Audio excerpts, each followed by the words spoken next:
Mummy जी, मैं आगे पढ़ाई करना चाहती हूँ। मैंने फॉर्म भी भर दिया है। मतलब अब आप बैग टांग कर चोटी बनाकर स्कूल जाएंगी? थोड़ा अजीब नहीं लगेगा भाभी? पागल, मैं स्कूल जाने की बात नहीं कर रही, MBA करने की बात कर रही हूँ। भाभी, मेरे एग्जाम आने वाले हैं और अगर आप भी पढ़ाई में लग गई तो घर के काम कौन करेगा? एक बात बता पूजा, ये पढ़ाई का भूत तेरे सर पे अभी क्यों चढ़ा? तुम अपने बाबूजी के घर में क्यों नहीं पढ़ाई की? नहीं मम्मी जी, वहाँ ग्रेजुएशन हो गई थी, पर अब तो करियर वहाँ क्यों नहीं पढ़ी? जब कुआं पास में था तो प्यास नहीं लगी? अब जब ससुराल शादी करके आ गई तो यहाँ पढ़ाई का राग क्यों अलप रही? बाबूजी के घर में पढ़ाई करके शादी करती।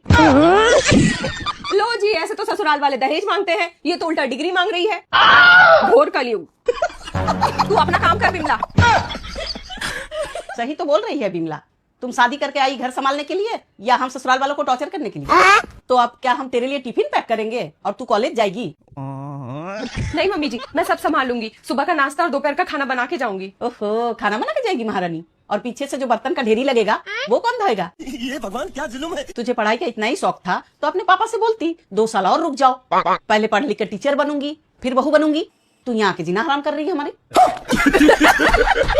मम्मी जी, अगर मैं पढ़ लिख के IAS बन गई तो समाज में आप ही की इज्जत बढ़ेगी। लेकिन एक सेकंड, दीदी, ये सब चक्कर में बिल्कुल मत फंसिए। मैंने देखा है वीडियो में, ये पढ़ लिख के IAS बन जाएगी, फिर आप लोगों को पहचानेगी भी नहीं, फिर करते रहना ठुकरा के मेरा प्यार मेरा इंतकाम देखेगी। देख पूजा, तूने अपने बाबूजी के घर में बहुत ऐश किया है, अब तू यहाँ के स्टूडेंट बनेगी। ये टॉर्चर हमसे सहा नहीं जाएगा। या तो रसोई का तवा बेलन संभालो या तो जाओ अपने बाबूजी के घर से डिग्री लेकर आओ। शाबाश। दीदी, एक आइडिया दूं? अगर भाभी को पढ़ना ही है तो ससुराल के नियम वाले किताब पढ़े, उसका एग्जाम लो आप। ससुराल के नियम वाले किताब मेरे मम्मी पापा ने अच्छे से पढ़ाया है, मुझे सब आता है मुझे। अच्छा, तो ये बता बहू, बिना तेल का तड़का कैसे लगता है? अगर इस बात का जवाब दे दी तो तेरा एडमिशन मैं खुद कराऊंगी। और सुनिए, अपने बाप घर में तो पढ़ी नहीं, यहाँ आके हमको बोल रही है हमको पढ़ना है, हमको पढ़ना है। क्या रहा हूँ? नमस्ते चाचा जी। खुश रहो बेटा, खुश रहो। बड़ी जल्दी वापस आ गई, 1-2 हफ्ता और रुक जाती। अरे मम्मी जी, वहाँ तो टाइम का पता ही नहीं चला। अच्छा, पता है मम्मी जी, आज तो रास्ते में ऐसा लग रहा था जैसे शरीर टूट रहा है। शायद सफर की थकान अब निकल रही है। भाभी अभी तो आपका स्टेटस देख रही थी, भतीजे के साथ साइकिलिंग कर रही थी, तब तो थकान नहीं हुई।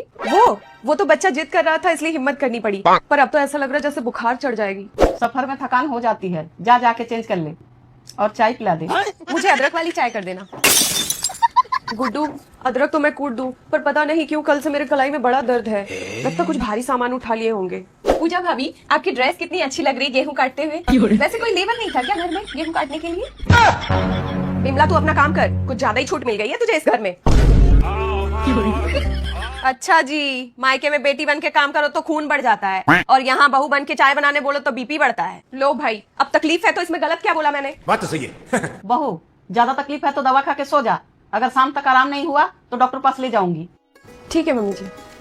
और अभी तो रुको, क्लाइमैक्स अभी बाकी है। भाई साहब, मेरी बहू का एक नाखून तक नहीं दुखता मायके में, और बस ससुराल आते ही मेरे सर में दर्द है, मेरे पैरों में दर्द है, मेरी तबीयत ठीक नहीं है। बताइए, मुझे एक बात समझ नहीं आती, मैं यहाँ 40 साल से काम कर रही हूँ, मुझे तो कभी कुछ नहीं हुआ, पर ये महारानी को देखिए, आते ही बहाना बनाकर रेस्ट करने चली गई। कहाँ फंस गया मैं।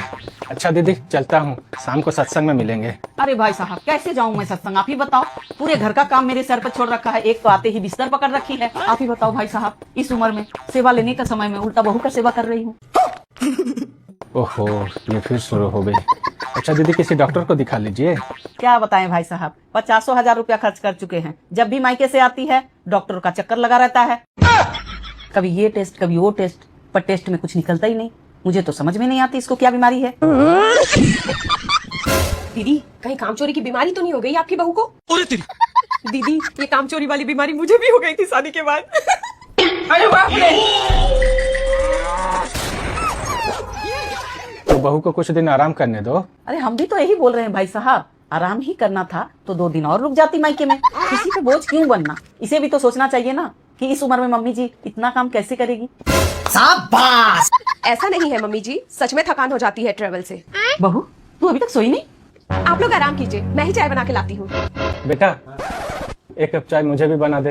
तेरे मायके की बात सुन सुनकर मुझे भी मेंटल थकान हो गया है।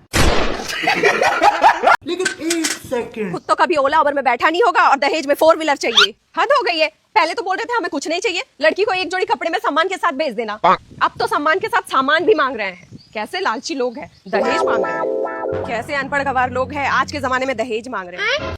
अरे गिफ्ट बोलते हैं उसे, दहेज नहीं। और गुड्डू, उन्हें क्यों लालची बोल रही है? तुमने भी तो रिश्ता जोड़ने से पहले उसकी हैसियत देखी थी, प्रॉपर्टी, नौकरी, बैंक बैलेंस सब तो चेक किया था। अब अगर वो कुछ मांग रहे हैं तो उन्हें लालची बोल रही हो। तुम दोनों तो एक ही थाली के चट्टे बट्टे हो। गुड्डू तेरी तो बात होती है ना लड़के से, तू एक बार बोल के देख। मम्मी, राहुल से बात हुई थी मेरी, पर वो कह रहा था कि उसने तो मना किया है, पर उनके बड़े पापा और फूफा जी जिद पे अड़े हैं। कह रहे हैं बेटा अब तो प्रमोशन मिल गया है, पुरानी गाड़ी में ऑफिस जाते हुए अच्छा नहीं लगेगा। आहा, यही तो दिक्कत है आजकल के लड़कों में। ऐसे तो लड़कियों के सामने गबरू जवान बने फिरते हैं, और जैसी दहेज की बात आती है छोटा भीम बनकर माँ के आंचल में दुबक जाते हैं। ए बिमला तू चुप कर, इतना तो सबको करना पड़ता है। देख लो दीदी, एक बार दहेज का रास्ता खुल गया तो ये लड़के वाले पूरा हाईवे नाप देते हैं। ठीक ही तो बोल रही बिमला दीदी, पहले ही लड़के वालों ने कैटरर को कॉल करके प्लेटें बढ़वाने बोल दी हैं, और टेंट वाले अलग से पैसे मांग रहे हैं। पापा वैसे ही एफडी तुड़वा चुके हैं ज्वेलरीज के लिए, अब अगर गाड़ी देंगे तो बाकी का खर्चा कहाँ से मैनेज करेंगे? तो क्या अब रिश्ता तोड़ दें? कार्ड छप गया है, सबको पता चल गया है, लोग क्या कहेंगे कि गाड़ी की वजह से शादी टूट गई। मम्मी, बात गाड़ी की नहीं है, बात इनकी नीयत की है। आज अगर गाड़ी दे भी दे तो कल को ये सर्विसिंग का खर्चा भी आप ही से मांगेंगे। ये बोलेंगे ससुराल की गाड़ी है, तेल भी ससुराल से आना चाहिए, और इंश्योरेंस और टोल टैक्स तो भूल ही गए। कौन है ये लोग, कहाँ से आते हैं? मम्मी, मुझे नहीं करनी है ऐसी शादी जहाँ मेरे पापा की जिंदगी भर की कमाई एक लोहे के डिब्बे में चली जाए।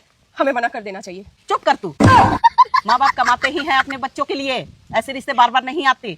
मेरी एक पुरानी LIC पड़ी हुई है, उससे गाड़ी का डाउन पेमेंट हो जाएगा, और नहीं तो फिर इस जमीन को बेचकर सारा पैसा जुगाड़ कर लेंगे। अगर इससे भी नहीं हुआ तो क्या ये घर भी बेच दोगी? शाबाश। आजकल तो वैसे भी लड़कियों ने दुनिया में झंडे गाड़ रखे हैं। हमारी छोरियां किसी छोरों से कम है क्या कि लड़की भी दे, दहेज भी दे? अब कॉल लगाइए उस लड़के को, अब हम लेंगे दहेज। चुप कर बिमला, रिश्ता तोड़वाएगी क्या? इनका तो पल्लू भी सर पे टिकता नहीं। लव मैरिज की है ना, तो शर्म तो पहले ही पार्क में छोड़ आई होगी। तुम्हारे भैया के साथ सब्जी लेने जा रही हूँ, हर बात का बतंगड़ बनाना जरूरी है क्या? सब्जी लेने जाना है या भैया के साथ लंच पे? मम्मी, कल रात मैंने खुद देखा था, ये दोनों चुपके से रेस्टोरेंट का प्लान कर रहे थे। अरेंज मैरिज होती तो पूछ के जाते, लव मैरिज में तो राइट्स पहले ही मिल जाते हैं। बहू, मशीन में कपड़े डाल दी? नहीं मम्मी जी, मार्केट से आके धो दूंगी। लव मैरिज का यही तो नशा है, घर के काम दिखते नहीं, बस भैया के साथ घूमने का बहाना चाहिए। तुम्हारे भैया को मैंने नहीं बोला था साथ चलने को, वो खुद कह रहे थे धूप तेज है मैं ड्रॉप कर देता हूँ।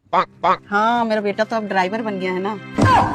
एक हमारा जमाना था, पति के आगे सर नहीं उठाते थे हम, और इन्हें देखो रोज गाड़ी में घूम रहे हैं। दीदी, कल रात खाना भाभी ने बनाया था क्या? हाँ, तुम्हें कैसे पता? तभी तो किचन का वास्तु बिगड़ा पड़ा है, सब चीजें उल्टी फुल्टी रखी हैं, कुछ भी मिल ही नहीं रहा अपनी जगह पे।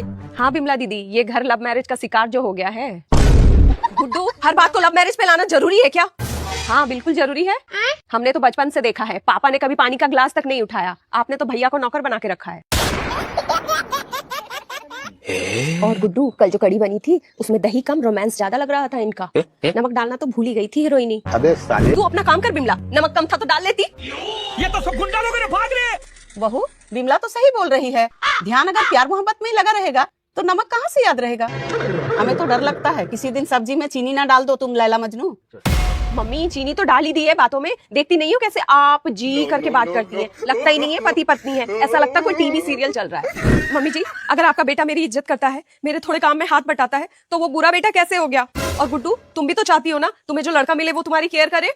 हमारी बात अलग है भाभी, हम तो खानदान देख के शादी करेंगे, पार्क में बैठ के नहीं। भगवान मुझे उठा ले। बस बस, ज्यादा मुंह मत चलाओ तुम दोनों। और बहू, जाके किचन में देखो दूध उबल गया होगा।